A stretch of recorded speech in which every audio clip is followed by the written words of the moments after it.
Hey everyone. Okay, so I keep going back and forth about the way that I want to do these videos, so I've already done like 3 different takes, but anyway, hopefully this will do. And I just realized I feel like I look kind of far away or something, so I just adjusted, so is that better?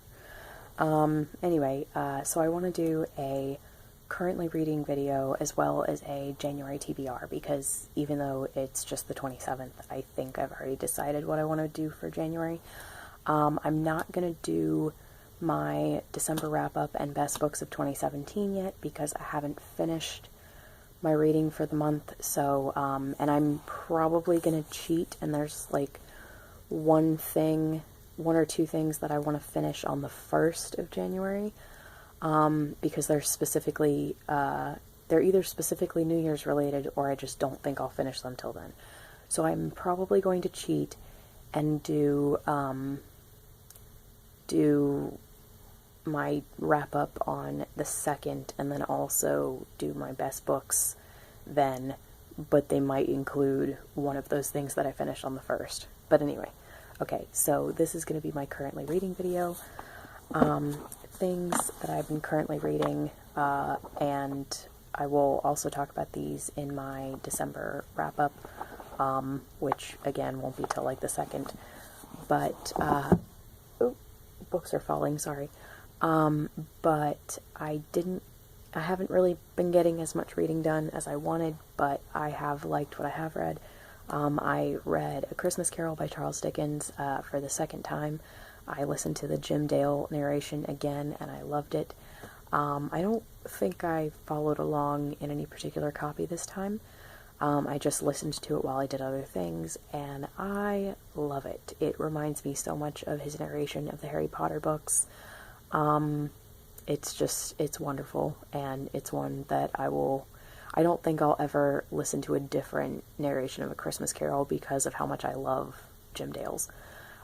So anyway, that was amazing. I think I gave it a 5 out of 5. Christmas Carol, I want to say, is my 2nd favorite Dickens at this point.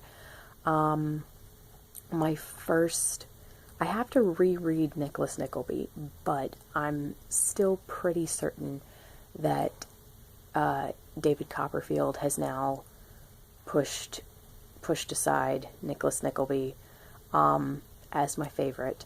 So at this point, I think Nicholas Nickleby is probably my 3rd favorite Dickens that I've read. But anyway. So yes, loved Christmas Carol. And then I've read several stories in this big book of Christmas mysteries that I got from the library, and I've loved it. I've read, Morse's Greatest Mystery by Colin Dexter. I've read The Adventure of the Blue Carbuncle by Sir Arthur Conan Doyle, which is the Sherlock Holmes mystery. That's probably my favorite so far. I mean, of the ones that I've read so far, I read The Adventure of the Christmas Pudding by Agatha Christie, which is her Hercule Poirot Christmas short story. There's also Hercule Poirot's Christmas, but that's a proper Christmas novel. So, yeah, I've read that one. I read The Thieves Who Couldn't Stop Sneezing by Thomas Hardy. I loved that.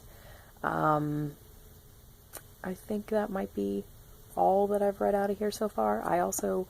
I want to read Christmas Tragedy by Agatha Christie, which is her Miss Marple Christmas short story, but I have already read that one, so if I end up not getting to it, that's fine. And basically, since I didn't get to read as much Christmassy things as I wanted to before Christmas, I've given myself permission, I guess, to continue reading Christmassy things or watching Christmassy things as much as I want from now until the 6th of January, because we're in the proper 12 days of Christmas at this point. So I figure that's totally fine to do that. So I might read a couple more Christmassy short stories in here, but I think I'm going to prioritize the ones that I was excited about that I haven't read, versus rereading Christmas Tragedy, but I'm still going to try to reread that as well.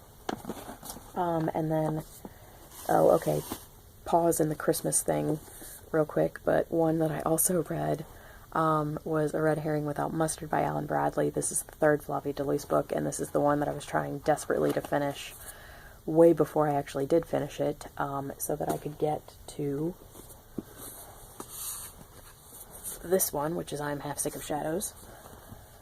But that didn't happen, so I ended up finishing this on Christmas Eve, and I definitely enjoyed it. I think I wasn't really sure where to place this over Weed That Strings the Hangman's Bag, because I like the characters a lot better in this one, but for some reason this was a much slower read for me, and the only thing I can think is it's like way thicker than the others. Like, if you look at the difference between these two, this one's quite a bit bigger.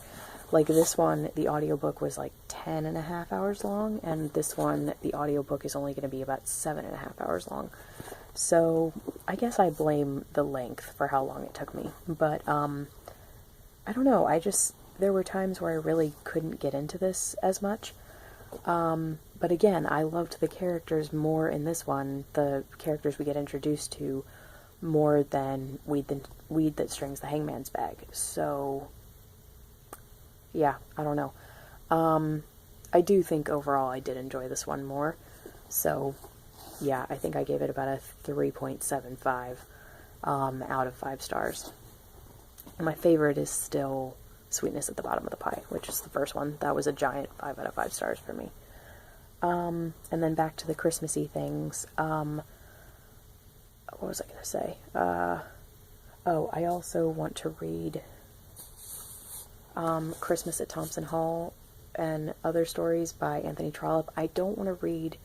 I'm probably not going to get to all of these, which is fine with me at this point, because I think it would actually be a lot of fun to save a few of these for next Christmas, so that I don't run out of new Christmassy Anthony Trollope things to read.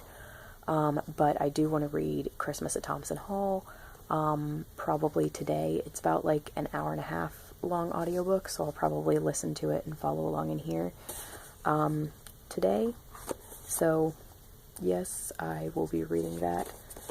And then I also want to read Christmas Storms and Sunshine by Elizabeth Gaskell, because that is her Christmas short story, and Katie from Books and Things read it a little bit ago and completely loved it, so that's good enough for me, and I'm definitely going to read it. And that will either be today or tomorrow. And then a non-Christmassy thing that I just started is The Fire Rose by Mercedes Lackey. I started this because I've been in a major Beauty and the Beast mood recently, and this is Mercedes Lackey's retelling of Beauty and the Beast. And what put me in the mood right now is there's a current storyline going with Once Upon a Time that,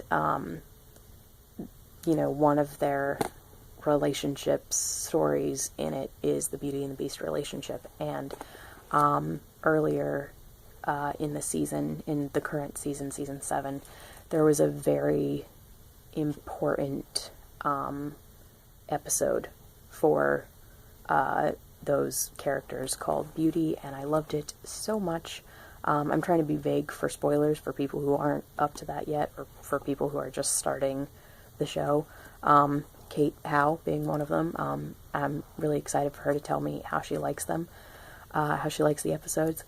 But anyway, so it was a very important episode for those two, and I loved it so much that I have saved it on my DVR permanently until season 7 comes out on either DVD or Netflix, and I can watch it all the time.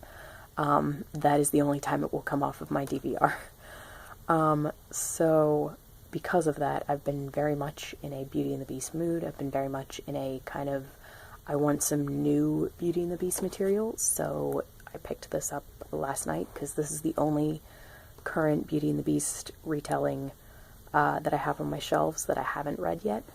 So yeah, I'm really excited. I'm only about 10 pages in, and I quite like it so far. I like her writing, and it's very interesting. This is the first one that I've read that is set not in either the UK, Europe, or a fictional fantasy world. This is actually set in San Francisco and of course it's set in a fantasy world because there's magic involved, but it's set in San Francisco in 1905, which is a very important starter date for this story, because if you kind of know the history of San Francisco, then, and, you know, just the title of this alone, there's a very important historical event in San Francisco that I'm pretty sure is going to be the climactic moment in this book. And I'm really interested to see how that actual historical event ties into this. So, yeah, I think that's awesome. And so I've started this, but I'm not actually going to finish it in the next couple of days. I'm just going to read it probably tonight and tomorrow. And then on Friday, here we go. On Friday I am going on the train, and I'm actually putting The Fire Rose on pause because I didn't get a chance to read Mystery in White, the Christmas crime story by J. Jefferson Farjan before Christmas. So again, I'm taking advantage of the 12 Days of Christmas and letting myself read and watch whatever Christmas stuff I want still. So I'm going to read this, and it's going to be great because it's supposed to snow on Friday. It snowed a little bit here this morning, and it's actually supposed to snow maybe tomorrow. There's a debate as to whether it's going to go north of us or not, but it might snow tomorrow and it might snow Friday, and Friday I'm taking the train. And so what better thing to do on a cold day on a train than to read about a train that gets stuck in a snowdrift and then a murder happens. And this is about 6.5 hours for the audiobook, which I have access. I think I own the audiobook, and this came from the library. And then, yeah, so I'm going to read that, and I think I will either finish it on that first train ride up, with the combination of the bus ride, waiting, and then the train, or if I don't, then I'm going to finish it on New Year's Day on Monday, on the train ride back, and then the rest of that train ride I'm going to listen to The Chimes by Charles Dickens as narrated by Richard Armitage, because it's almost 4 hours long and I got about an hour into it, and then I was like, hey, this is New Year's, so I don't have to read it right now. This was like 2 weeks ago, so I'm going to finish that, and I think that'll be very appropriate since I'm coming back on New Year's Day, and it's a New Year's set kind of spooky story. So yeah, that'll be my reading for that, and then at that point that will be the beginning of January, so I will start my January TBR at that point, and that is for the next video. So thank you all so much for watching. I'm sorry I kind of rambled a bit, but that's my reading for the rest of the month, and that's what I've kind of currently been reading, and I will do a December wrap up on the 2nd or the 3rd, and stay tuned for my January TBR coming in the next video. Thanks for watching, and I'll talk to you guys later. Bye.